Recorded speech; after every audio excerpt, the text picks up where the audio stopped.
Have you ever considered that you might be manipulating your environment right now?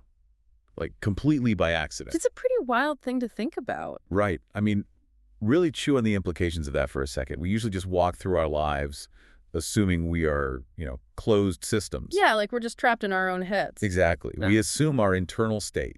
So our stress, our calm, our focus just stays locked inside our skulls. Unless, of course, we explicitly speak it or act it out. Right, through physical action. But what if you can manipulate the physical space, the objects, and, well, the people around you on purpose? And we should probably be incredibly clear right out of the gate here. Yes, absolutely. Yeah. We are not talking about some kind of, Harry Potter magic. Right, no waving a wand to make a feather float. No levitating coffee cups or anything like that. We are talking about the subtle, invisible, but highly systematic mechanics of your own internal energy. Yeah, and how that exact energy bridges the gap between your biology and the external world. Which is a premise that honestly initially triggers a lot of modern skepticism. Oh, for sure. I mean, when we hear the phrase manipulating your environment with energy, our cultural conditioning just immediately flags it. Yeah, it flags it as mysticism or fringe pseudoscience. Exactly, because we are so accustomed to this Newtonian model of reality. The idea that matter only affects matter through direct, observable physical force. Right. But when we look at the underlying principles of what we'll call the subtle life force, the conversation shifts dramatically. It really does. It moves away from those mystical tropes and lands squarely in the realm of observable mechanics. Because you are constantly broadcasting a signal, whether you're aware of it or not. So the central question we are tackling today in this deep dive is, what is that signal actually doing to the molecular and biological reality of the room you're sitting in right now? Okay, let's unpack this, because that question really is the driving engine of our whole discussion today. We are exploring a stack of materials surrounding the really fascinating claims and the very real lived experiences of a remarkable individual named Osman. Right. He is a master-level bioenergy healer, an entrepreneur, and a teacher of yoga and meditation. And he's also known online as the Blind Muslim Yogi. Yeah. And our mission today is to take Osman's documented experiences and dissect them. We want to separate the ungrounded, sort of airy-fairy interpretations of energy from the practical impacts. The observable impacts of that subtle life force. Right. But before we get into the granular mechanics of his framework, we need to establish the baseline of who Osman is. Because his unique perspective is really what gives this material its weight, isn't it? Absolutely. He approaches these ancient sciences and natural holistic methodologies not as some abstract philosophy. Right, it's not just theory for him. No, they are highly practical tools for living, and he actually documents and updates these approaches regularly on his platform. Which is yogawellness786.com. Yes, yogawellness786.com. But there is a crucial disclaimer we need to establish immediately. Oh, yeah. And it's a distinction that Osman himself goes out of his way to emphasize. Exactly. The energetic principles we are discussing today are an enhancement to life. They are not a replacement for professional medical treatment. That is such an important line to draw. Like, if you are dealing with a medical condition, you seek a licensed medical professional. Full stop. Right. Osman is offering a supplementary framework. He's basically pointing out that modern medicine handles the physical machinery brilliantly, but there is this underlying energetic architecture that we completely neglect. And that neglect is really costing us. So let's start exactly where Osman starts his framework. He draws a very hard, definitive line between two entirely different types of energy. Yeah, on one side we have physical, physiological energy. And on the other side, we have this subtle life force energy. So break down that dichotomy for us. Why is this distinction the bedrock of his entire philosophy? It's the bedrock because the confusion between these two types of energy is, well, it's why most people fail to understand their own exhaustion. Oh, that's interesting. Think about it. When the average person says, I have no energy today, what are they usually talking about? They're talking about physiological energy, right? Like, they didn't sleep well. Exactly. They are talking about cellular metabolism, the mitochondria in their cells, the conversion of food into ATP. Oxygen use, blood sugar levels, all of that. Right. Whether they got enough REM sleep, all of that is completely physical. It is measurable under a microscope. It's the fuel that runs the biological machine. Yes. And Osman does not deny this energy exists. In fact, he acknowledges it as the foundational layer of biological survival. But he asserts there's a second layer, Right, a higher order system, which he calls the subtle life force energy. which is something he aligns with the constructs of quantum physics. Yeah, right. This subtle energy, which we often casually refer to as the aura, is an informational field. Okay, an informational field. And according to Osman, this informational field actually governs and controls the physical nature. So it's like a hierarchy of systems. Exactly. Let me test an analogy here to see if I'm grasping the mechanics of what he's proposing. Sure, go for it. It's like we spend all of our time obsessing over our smartphone's battery percentage. Oh, that's a great way to look at it. Right. Like we track how many apps are running to save battery. We plug it in at night. We buy these bulky external power banks. Yeah, the battery is our mitochondria. Exactly. It's our physical metabolism. Yeah. But we are completely ignoring the actual Wi-Fi signal. The Wi-Fi signal being the subtle energy. Yes, the subtle aura.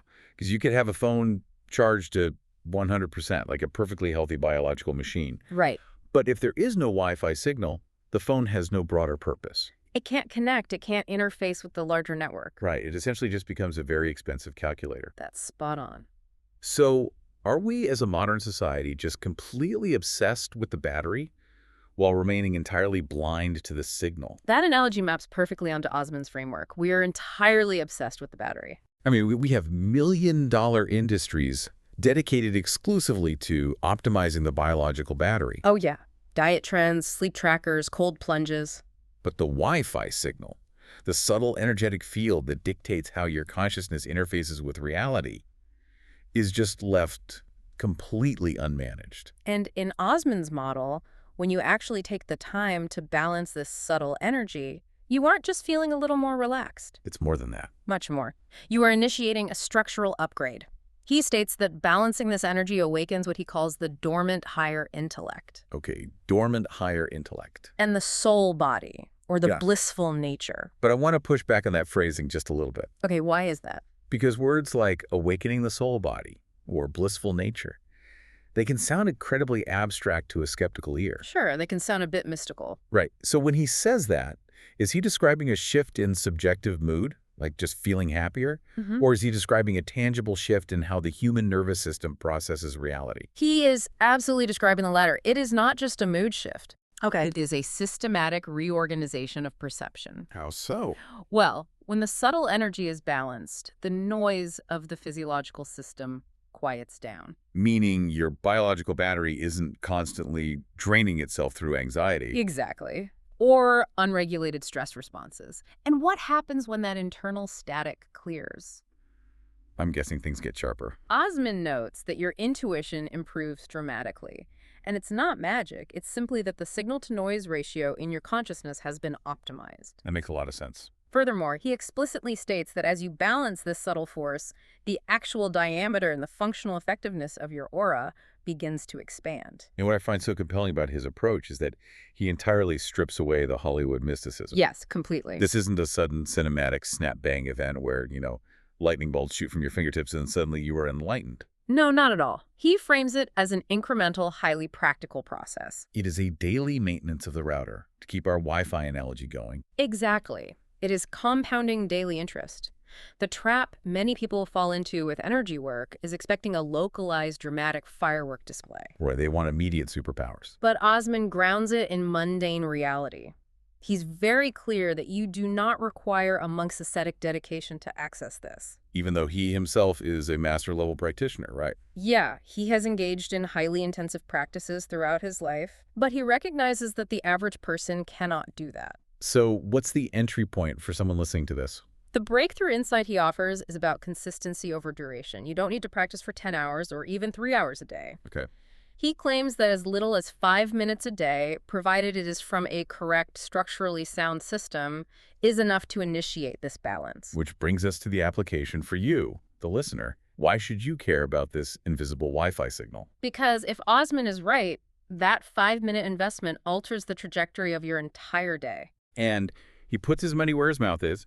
He offers a specific, completely free 5-minute program designed for this exact purpose. Right, which is available to download right on his website, yogawellness786.com. It's not behind a paywall. He's basically saying, test the mechanics yourself. Exactly. Now, for those who want a more intense structural shift, he does advocate a custom 20-minute daily program. But the foundational entry point is just those 5 minutes. Right, and this raises the most critical pivot point in Osman's philosophy. Which is, If this subtle energy is the Wi-Fi signal, and if balancing it expands the diameter and effectiveness of your aura, yeah. what happens when that signal breaches the boundary of your physical skin? Oh. What happens when that balanced energy starts broadcasting outward into the environment? Okay, that transition leads us into the first major piece of observable evidence he presents. And it's a fascinating one. It really is a story that, frankly, forces us to reevaluate basic botany.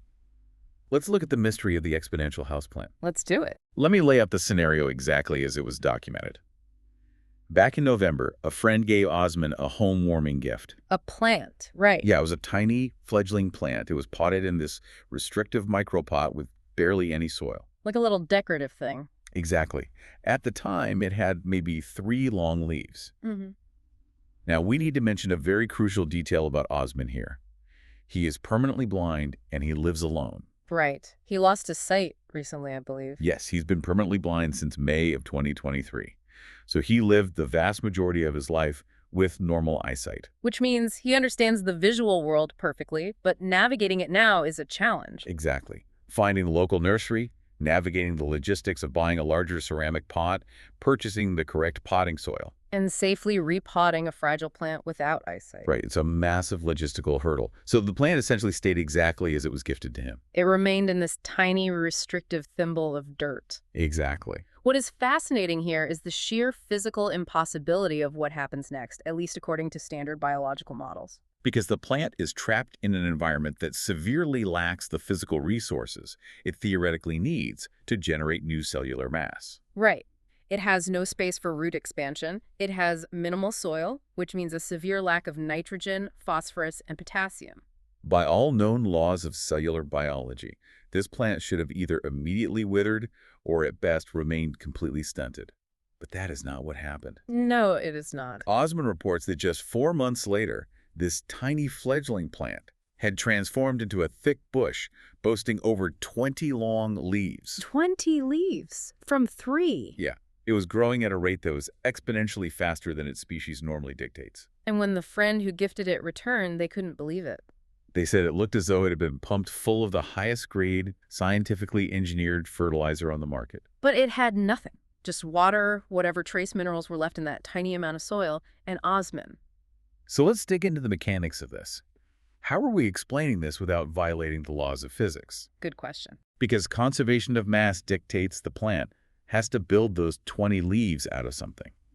Is his aura magically generating carbon out of thin air? No, it is not generating physical matter out of a vacuum. We have to look at this through the lens of bioresonance and energetic optimization. Okay, break that down for me. The physical building blocks, the carbon pulled from the air, the water, the sunlight, they are still the raw materials. Right. But the efficiency with which the plant's biology utilizes those raw materials is what is being altered. Interesting. Osman's conclusion is that his own highly maintained, balanced, subtle energy is constantly radiating outward, expanding its diameter. And the plant is catching that radiation. Exactly. The plant, being a biological entity, is fundamentally a receiver of environmental data. It is absorbing his balanced aura. So what happens then? What happens is that the plant's own subtle energetic blueprint is optimized by its proximity to his. I want to make sure I'm visualizing this mechanism correctly. Are you saying that instead of having a green thumb, which implies a physical talent for gardening, Yeah. Osman literally has a green aura? That is a highly accurate way to frame it. Wow. The mechanism we are discussing is called entrainment. Entrainment? Yes. In physics, if you have a chaotic system and you introduce a highly coherent rhythmic frequency, the chaotic system will eventually synchronize with the coherent one. Because it's easier. Exactly. It requires less energy to be in sync than to remain chaotic. Okay, so applying that to the plant. The plant is existing in a state of biological survival, dealing with the stress of a tiny pot, but it is bathed in Osman's highly coherent, balanced aura. So the subtle energy of the plant aligns with the subtle energy of Osman. Yes, and this alignment reduces the plant's internal biological friction to practically zero. Let me build on that with another I analogy. love your analogies. Go ahead. If I take a tuning fork that is vibrating at a specific frequency and I bring it close to a second silent tuning fork, Right. the silent one will begin to vibrate and hum at the exact same frequency, purely through resonance. Perfect analogy. Is that what is happening biologically? Hmm. Is human subtle energy acting as the struck tuning fork and literally tuning the cellular biology of a houseplant to operate at peak possible efficiency? Yes, exactly that. And that optimization means the plant's mitochondria and cellular division processes are operating without any energetic waste. Even with minimal soil. Even with minimal soil, it is utilizing every single microscopic nutrient with 100% efficiency, driven by the resonant frequency of Osman's balanced state. It proves that biological life shares a resonant baseline. Right, a higher, more structured frequency can literally pull a lower, struggling frequency upward. And this is where we have to connect this back to you, the listener. Absolutely. Think about the physical, biological life residing in your home right now. Think about your pets. Think about the houseplants sitting on your windowsill. Are they thriving, or are they constantly wilting, getting sick, acting erratic? Because we usually blame the dog's diet or the amount of sunlight the plant is getting. But according to Osman's framework, those living things are swimming in the energetic weather that you are generating. If you are constantly broadcasting the chaotic static of unresolved stress and anxiety, your biological dependents are absorbing that static. Their systems are fighting a chaotic tuning fork. It creates a profound sense of responsibility, doesn't it? It really does, because if a 5-minute daily practice to balance your subtle life force can create an aura coherent enough to force a plant to thrive against all physical odds, What can it do for the nervous system of your pet? or the baseline anxiety of your children or your partner. It's an incredible thought. Yeah. But I want to push the boundary of this framework even further. Okay, where are we going? Well, I can logically follow the argument that energy affects biological life. A plant has living cells. A dog has a central nervous system. They are biological receivers. Right. They have their own batteries to interact with the Wi-Fi. But what about the inanimate atmosphere of a room? The dead space, so to speak. Exactly. What about the dead space? Does a subtle life force manipulate the actual physics of empty air and inanimate objects? This brings us to a deeply personal, incredibly poignant part of Osman's experience. Yeah, this specific aspect of his life provides the most robust stress test for his theory of environmental manipulation. Osman details the reality of his daily living situation. As we mentioned, he has been permanently blind since May 2023. And because he lived the vast majority of his life with normal eyesight, he knows exactly what a pristine, flawlessly clean, idealistic home looks like. He understands visual aesthetics intimately. But now, living alone without the ability to see, maintaining that level of visual perfection is a near impossibility. And he shares a reality that is quite heartbreaking, honestly. He does. He explains that finding honest, paid help to maintain his space is fraught with risk. He frankly admits that people have taken advantage of his handicap.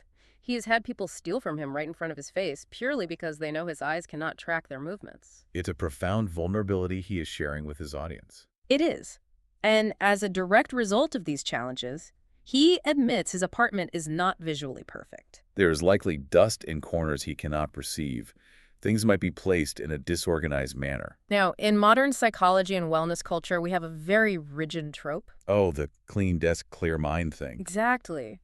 We have entire industries built on the idea that visual minimalism and immaculate cleanliness are absolute prerequisites for mental peace. Like if your space is messy, your mind must be chaotic. Right. But here is where it gets really interesting, and where Osman's experience completely shatters that correlation.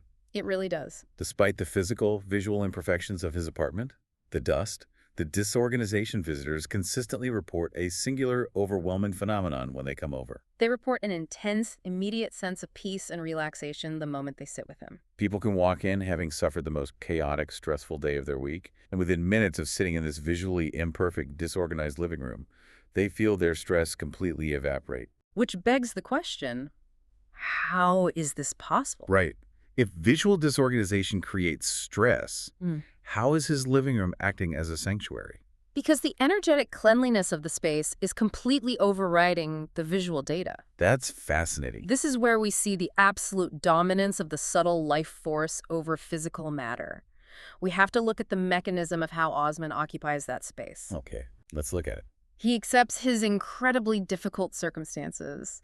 The sudden blindness, the vulnerability to theft, the inability to curate his visual environment without a trace of bitterness. He's not angry about it. Not at all. This radical acceptance, this profound internal equilibrium, is not passive. It is highly active. So it generates an energetic signature that fills the volume of the room. Exactly. So it's not the visual mess that stresses us out in our own homes, but rather the subtle energy of neglect and guilt that we attach to the mess. Precisely. Think about it. When you have a messy room, every time you look at the pile of laundry on the chair, what are you doing? I'm feeling guilty, like, ugh, I need to fold that.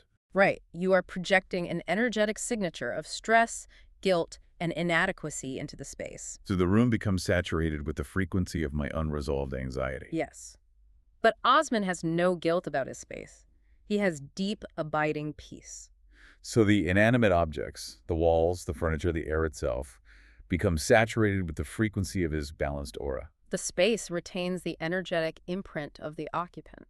That makes me think of the high-end interior design industry. Oh, for sure. I mean, people spend tens of thousands of dollars trying to engineer a calming vibe in their homes. They hire consultants to pick the exact shade of sage green for the walls. They buy expensive, minimalist furniture. They try to buy peace through physical arrangement. But Osman is achieving a much deeper, more visceral sense of calm using absolutely none of those visual tools. It begs the question, can a beautifully decorated, architecturally perfect, multi-million-dollar room still feel toxic and heavy? While a messy, dusty apartment feels like a warm sanctuary, entirely based on the inhabitant's subtle energy. We all know the answer to that intuitively because we have all experienced it. Have you ever walked into a pristine, spotless, magazine cover house and it just felt cold? Like it felt uninviting, heavy, or thick with unspoken tension. And you just couldn't wait to leave?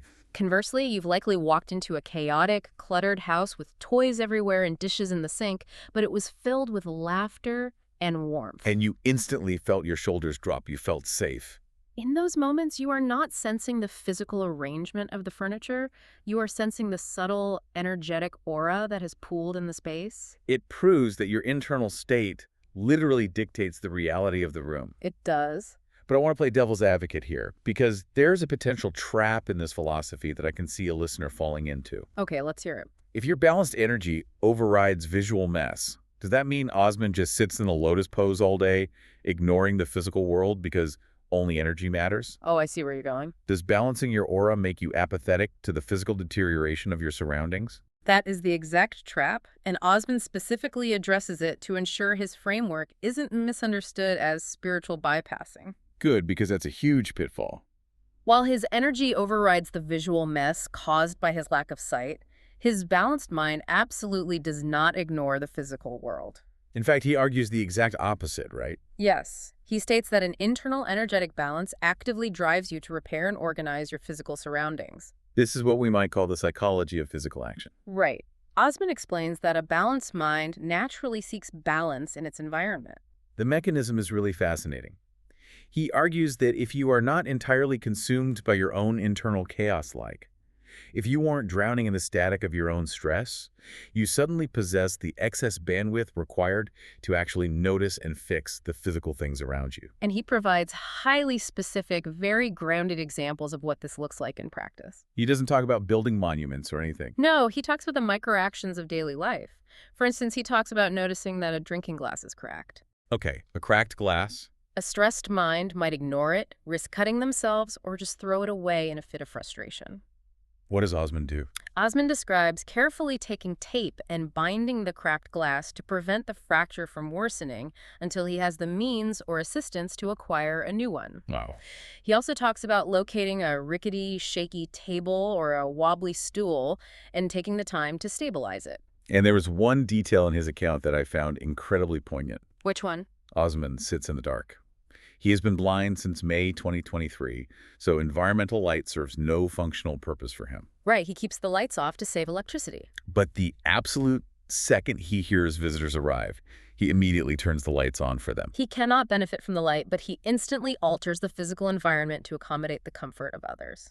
If we connect these specific actions to the broader framework, we see how mindfulness and subtle energy translate directly into physical dexterity and spatial organization. Osman makes a profound observation here. When your subtle life force is balanced, you interface with physical matter with much more care. You don't carelessly drop objects. You don't accidentally break things. You naturally strive to keep objects in their proper functional place. He explicitly states that a chaotic, undisciplined room is a reflection of a chaotic mind. But wait, here's where the friction point is. Let me push back. Okay, hit me. Didn't we just spend the last 10 minutes establishing that his apartment is a bit messy because he is blind and yet he is highly balanced? Yeah, we did. Is he contradicting his own framework here? If a messy room equals a messy mind, but his mind is peaceful and his room is messy, the logic breaks down. It appears to be a contradiction only if we fail to separate sensory limitation from energetic intent. Ah, okay. Elaborate on that. We have to understand the difference between a mess caused by a physical impossibility and a mess caused by apathy. Right. A depressed, chaotic mind sees a wobbly table, feels overwhelmed by the mere existence of the table, and actively neglects it. The neglect is the symptom of the internal chaos. But Osman has a severe sensory limitation. He cannot see where the dust is gathering. He cannot visually audit the room.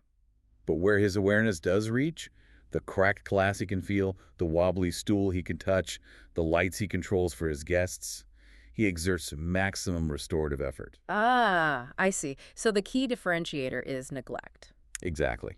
Taking the glass and stabilizing the table proves his mind is highly organized, proactive, and constantly fighting for stability in the physical world. His subtle energy is trying to organize matter wherever his physical senses allow him to reach. But let me press on that boundary just a bit more. Sure.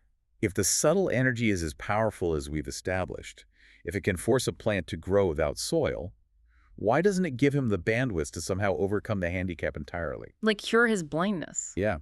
Where does the power of the aura end and the hard boundary of biological limitation begin? That is the crux of the human experience.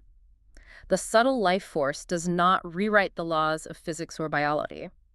It optimizes whatever biological hardware is currently available. Okay, optimizing the hardware. If a radio's antenna is physically snapped off, an incredibly strong radio wave hitting it won't make the music play. The hardware is broken. Osman's optical hardware was permanently compromised in May 2023. Right. The subtle energy cannot regrow the optic nerve. So what can it do? What it can do, however, is optimize his tactile senses, eliminate the psychological suffering and bitterness associated with the blindness, and allow him to manipulate his environment flawlessly within the parameters of his remaining senses. The aura maximizes the potential of the current reality. It doesn't transport you to a magical alternate reality. That is a phenomenal clarification. It grounds the entire philosophy in reality. It's the difference between forcing yourself to clean your room because you feel guilty versus your room naturally becoming organized because your mind has the excess peace required to care for it. Look around your own workspace right now as you listen to this. Yeah. Are you ignoring a wobbly chair? Are you typing on a laptop with a cracked screen? Are you staring at a pile of unopened mail because your mind is just too saturated with static to deal with the friction of the physical world? Osman is showing us that fixing your environment is not a chore. It is a symptom of a healing mind. And the best part is, you don't need a massive overhaul to start. You just need to initiate that 5-minute daily practice. From yogawellness786.com. Exactly. It creates a positive feedback loop. 5 minutes of balancing the aura gives you the mental bandwidth to notice and fix the wobbly table. Fixing the wobbly table removes a microstressor from your environment, which in turn further calms your mind. The internal energy heals the external space, and the healed external space supports the internal energy. Okay, we have established a massive foundational understanding here. We really have. We've seen how internal balance alters plant biology. We've explored how it dictates the energetic weather and the sanctuary feel of a physical room. We've seen how it drives us to mechanically repair our surroundings. But the ultimate, most difficult test of manipulating your environment is how this energy affects the most unpredictable, volatile, and chaotic variables in existence. Other human beings. Yes. This brings us to the concept of interpersonal manipulation. Now, we have to immediately strip the word manipulation of its negative Machiavellian connotation. Right, we are not talking about gaslighting or coercive control. We are talking about the silent, bioenergetic de-escalation of human conflict. Osman maps out the anatomy of how discord and disharmony happen, and it's a script we all know intimately. Oh, too intimately. Someone has a terrible, highly stressful day. They absorb negative energy from their boss or traffic. They come home, their physiological battery is drained, and they vent their frustration. They take their unmanaged anger out on you over something totally trivial. Now, if you are not balanced, if you haven't been managing your own subtle life force, what is your mechanical response? You immediately reflect that anger right back. You match their frequency. You get defensive. Suddenly, a bad day at the office has transmuted into a vicious screaming match in your kitchen. It is the basic law of emotional physics. Every action produces a reaction, and anger demands a feedback loop to sustain itself. Osman states that the true manipulation of an environment occurs when a genuinely balanced person is confronted by a highly angry person. If you are calm, deeply centered, and your aura is expanded and coherent, you will influence the angry person to become calm without you having to utter a single word. Without saying a single word, I want to pause on that. Yeah, let's pause. Because we live in a culture obsessed with verbal judo. We buy books on communication strategies. We go to therapy to learn the right words to validate someone's feelings. We practice active listening phrases. We try to logically debate someone out of their anger. But Osman is saying you don't need the perfect script. You Yeah. just sit there. Because words are often just the carrier wave for the underlying energy. You can say all the right therapeutic words, but if your internal energy is defensive and anxious, the angry person will feel the defense and continue to attack. By remaining totally silent but energetically rooted in peace, you create a profound disruption in their expected feedback loop. The angry person's nervous system is subconsciously expecting you to push back. That expected resistance is the fuel that keeps their anger burning. When you do not provide the resistance, not out of passive-aggressive stonewalling, but out of a genuine, deep, energetic absorption. Their anger literally has nothing to bounce off of. Your aura acts as a buffer. It's like dropping a red-hot coal into a bucket of cool water versus dropping it onto a pile of dry leaves. Oh, that's a good one. If you are stressed and unbalanced, you are the dry leaves. They drop the coal of their anger onto you, and the whole situation erupts into a massive wildfire. You both burn. But if you have been maintaining your subtle energy, you become the water. The coal drops in. It might hiss for a split second as it hits the surface, but then the anger simply fizzles out. It is structurally neutralized by the medium it entered. That analogy perfectly isolates the physics of the interaction. You are changing the medium of the room. When an angry person enters the aura of a deeply balanced person, the angry person's chaotic, subtle energy begins to entrain to the coherent energy of the balanced person. Just like the houseplant entrained to Osman's frequency. Exactly. The angry person's biology realizes it requires less energy to be calm than to maintain the anger in a vacuum of resistance. But let me throw a wrench in this. What if the person is violently angry? Okay. What if the hot coal is actually a massive furnace of rage? Does the water boil over? Does the balanced person's aura eventually collapse under the weight of someone else's extreme toxicity? That depends entirely on the depth and capacity of the balanced person's aura. Which is exactly why Osman practices to the degree that he does. For a beginner, yes, a massive influx of external anger might overpower their newly formed energetic buffer. The water might boil. That is why daily consistency is required to deepen the well. But Osman is operating at a master level. His energetic capacity is vast. Because he's a bioenergy healer who deals with critical care and terminal illnesses, right? Exactly. He describes situations where he is introduced into highly chaotic, terminal, or critical care environments. These are spaces completely saturated with terror, grief, and intense stress. Yet his subtle energy acts as an anchor for the entire room, forcing the ambient chaos to settle. Think about the immense, almost superpower-level advantage this gives you in life. Imagine being able to walk into a hostile board meeting Or a tense family Thanksgiving dinner. and having the ability to literally diffuse the hostility in the room simply by anchoring your own internal state. Osman is proving that your state of being is infinitely more persuasive and wields far more physical power than your state of speaking. It flips our entire understanding of influence on its head. We think influence is about output, what we say, what we do, how loud we are. But Osman is teaching us that the highest form of influence is actually about resonant frequency. If your internal signal is the strongest, cleanest signal in the room, the environment has no choice but to tune into your station. So, what does this all mean for us as we navigate our own lives? We have gone on an extraordinarily deep journey today through Osman's framework. We have established that balancing the subtle life force energy is not some woo woo imaginary mental exercise where you picture a white light and feel a fleeting sense of calm. No, it is a mechanical operation that literally spills over the boundary of your skin and alters physical reality. We've seen how it can accelerate the cellular division and physical mass of a struggling houseplant, defying standard botanical expectations. We've explored how it turns a visually imperfect, dusty living space into a visceral, energetic sanctuary that physically alters the nervous system of anyone who steps inside. We've uncovered how the subtle energy drives the psychology of action. Right, compelling us to meticulously repair our physical surroundings, like taping a cracked glass, because a highly ordered mind demands a highly ordered world wherever it can reach. And finally, we've learned how it acts as a quantum shield, silently absorbing and neutralizing the anger and chaos of the people around us. And the most empowering takeaway from all of this is the accessibility of the entry point. Osman has mapped this out. He has done the decades of heavy lifting to distill this down. You do not need to move to a monastery.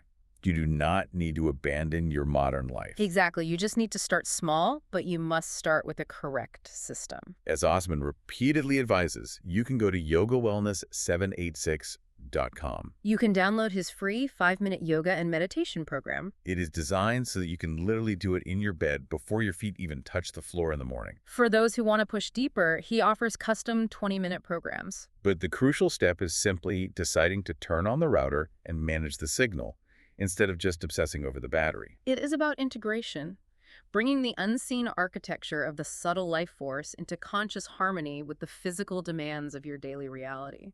This has been an absolutely mind-bending exploration. We've challenged botany, physics, and psychology today. But before we wrap up this deep dive, we want to leave you with a final lingering thought to really chew on as you go about the rest of your day. If Osman's framework holds true, if your internal energetic state is constantly, inevitably leaking out and shaping the cellular and emotional reality of everything you touch. When you finally stand up and leave the room you are sitting in right now, what exactly are you leaving behind in the air? Just by existing in that space, have you left it better than you found it?